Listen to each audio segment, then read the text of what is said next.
مولا حسین یزید کے دربار میں جا رہے ہیں، آپ باہر ہیں، دروازہ بند ہے، زنجیریں لگائی جا رہی ہیں، قفل لگائے جا رہے ہیں. اے آقا یہ کیا ماجرا ہے؟ جواب آئے گا بند کرنے دو دروازہ، لگانے دو زنجیریں، لگانے دو تالے. میں اس وقت ڈرتا کہ جب فاتح خیبر کا بیٹا نہ ہوگا.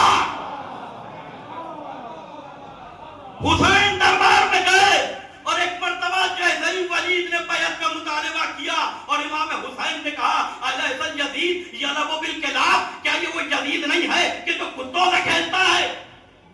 مجھ جیسا اور یزید جیسے بھی بیعت کرے گا. اور یہ کہہ کے حسین واپس آنے لگے تو ایک مرتبہ مروان نے جسارت کی، اے ولید حسین کا سر یا ان سے بیعت لے لے یا ان کے سر کو قلم کر دے، اس لیے کہ اگر آج حسین یہاں سے نکل گئے تو دیکھو خون کا دریا پار کر کے بھی حسین تک پہنچا نہیں جا سکے گا. بس جیسے ہی مروان نے یہ جسارت کی، آقا حسین کی آواز بلند ہوئی، یبن الزرقاء، اور نیلی آنکھوں والی بد کردار ماں کے بیٹے، تو حسین کو قتل کرے گا.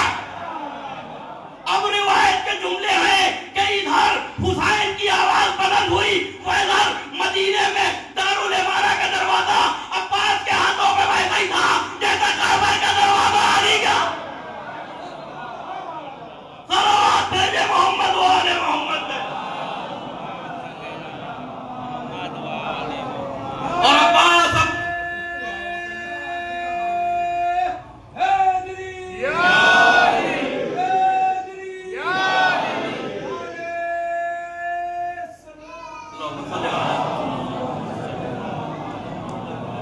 میں گفتگو کو بڑی تیزی کے ساتھ سمیٹ رہا ہوں، اس لیے کہ مجھے معلوم ہے کہ بہت دیر سے آپ ماتم کرتے ہوئے آئے ہیں، لیکن یہ حضرت عباس کے فضائل کی منزل ہے کہ جہاں حضرت عباس اپنی حفاظت میں لے کے آئے اور اس کے بعد اپنی حفاظت میں امام حسین کو مکے لے کے گئے، کہ جہاں عمر سعد 300 لوگوں کو لے کے آیا تھا اور یزید کا حکم تھا کہ اگر حسین غلاف کعبہ سے لپٹے ہوئے بھی ہوں تو انہیں قتل کر دینا. لہذا عزیزان گرامی 8 ہجری کو جس وقت امام حسین نے مکے سے سفر کیا ہے کربلا کے لیے، روایت کے جملے ہیں کہ ایک مرتبہ حکم دیا، عباس ذرا بام کعبہ پہ جاؤ، ذرا کعبے کی چھت پہ جاؤ اور ان لوگوں سے پوچھو کہ یہ کیا چاہتے ہیں. تاریخ نے حضرت عباس کے اس خطبے کو، بڑی عظیم خطبہ ہے، بڑا طولانی ہے لیکن وقت نہیں ہے، بس 1 یا 1.5 منٹ کے اندر حضرت عباس کے جملے سمجھ لیجئے کہ حضرت عباس کیا کہہ رہے ہیں. بام کعبہ پہ حضرت عباس گئے، پہلا جملہ تھا، اے گناہگاروں، اے بد کرداروں، تم ہمارے آقا حسین کو کعبے تک آنے سے روکتے ہو اور تم کو کیا معلوم کہ حسین سے زیادہ کعبے کے اور کون قریب ہے. اور اگر سن لو اللہ کی واضح حکمتیں ہمارے سامنے نہ ہوتی تو ابھی تم دیکھتے کہ میرے آقا حسین کو اس کی ضرورت نہیں ہے کہ وہ کعبے تک چل کے جائیں، بلکہ کعبہ خود آگے بڑھتا اور ہمارے آقا کا طواف کرتا. اس لیے کہ حسین روح کعبہ ہیں، حسین جان کعبہ ہیں. میں کہوں گا آقا عباس یہ آپ کے سامنے نہ کفار ہیں، نہ یہود ہیں، نہ نصارہ ہیں، یہ سب کے سب حاجی ہیں، سب مسلمان ہیں، سب احرام پہنے ہوئے ہیں، اور آپ کہہ رہے ہیں بد کردار، اور آپ ان سے کہہ رہے ہیں کہ تم بد کرداروں کو ماننے والے ہو، آپ ان کو گناہگار کہہ رہے ہیں. جواب آئے گا سنو، میں علی کا بیٹا ہوں جس کی ذوالفقار 70 نسلوں کو پہچانتی ہو، بیٹا مسلمانوں کی نیتوں کو نہیں پہچانے گا.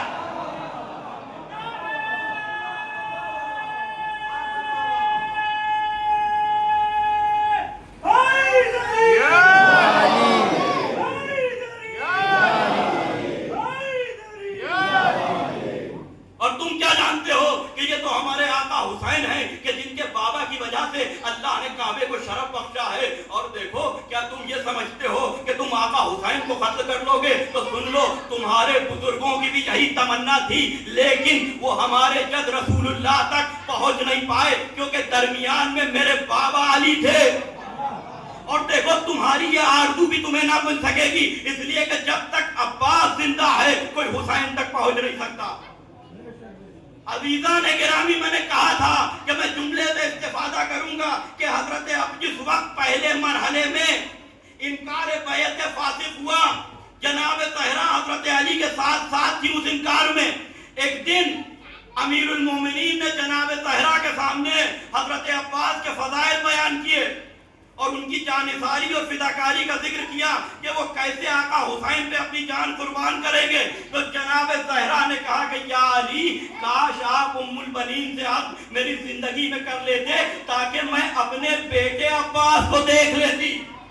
جناب زہرا نے حضرت عباس کو اپنا بیٹا کہا تو حضرت عباس نے بھی اس قول کی ایسے لاج رکھی کہ جیسے 11 ہجری میں انکار بیعت فاسق کے وقت زہرا علی کے ساتھ تھی، ویسے انکار بیعت یزید کے وقت عباس حسین کے ساتھ آئے اور شانہ بشانہ امام حسین کے، اور اس کے بعد آقا حسین کو کربلا تک آ گئے۔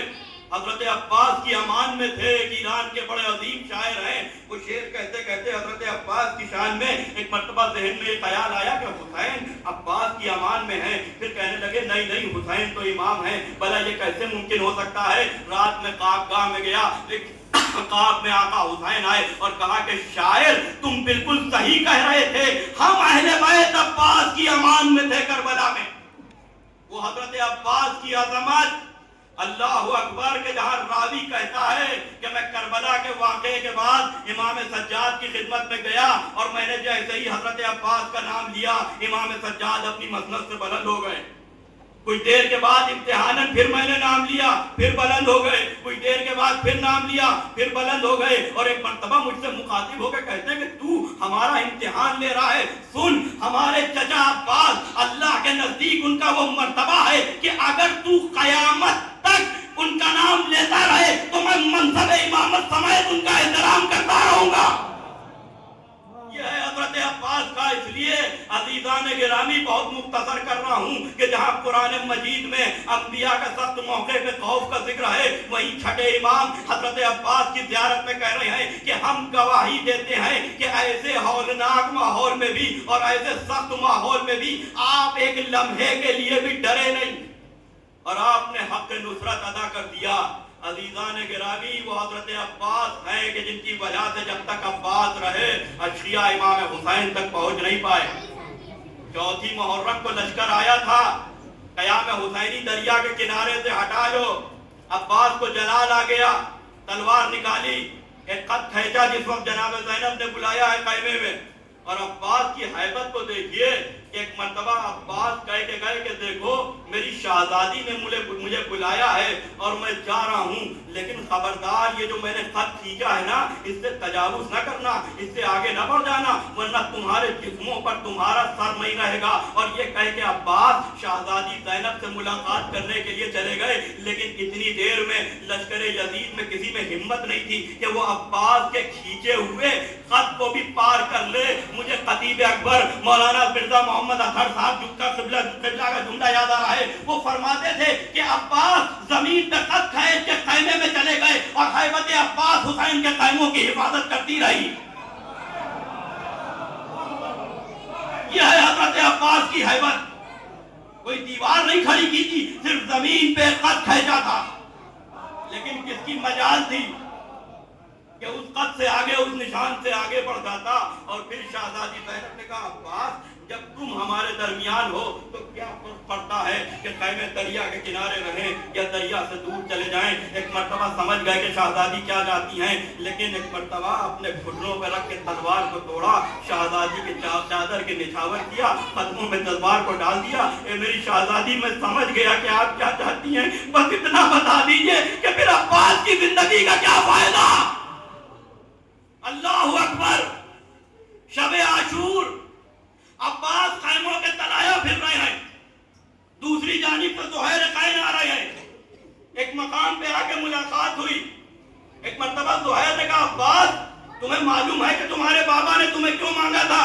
شیر نے انگڑائی لی، زرا کی کڑیاں ٹوٹ ٹوٹ کے گرنے لگی۔ کل زہیر مجھے شجاعت نہ دلاؤ، کل بس میرے آقا سے مجھے اجازت دلوا دینا، پھر میں انہیں بتاؤں گا کہ علی کا لال کیسے جنگ کرتا ہے۔ شب عاشور، حضرت عباس ایک مرتبہ گھوڑے پہ بیٹھے، اصحاب حسینی نے دیکھا کہ حضرت عباس لشکر یزید کی سمت جا رہے ہیں۔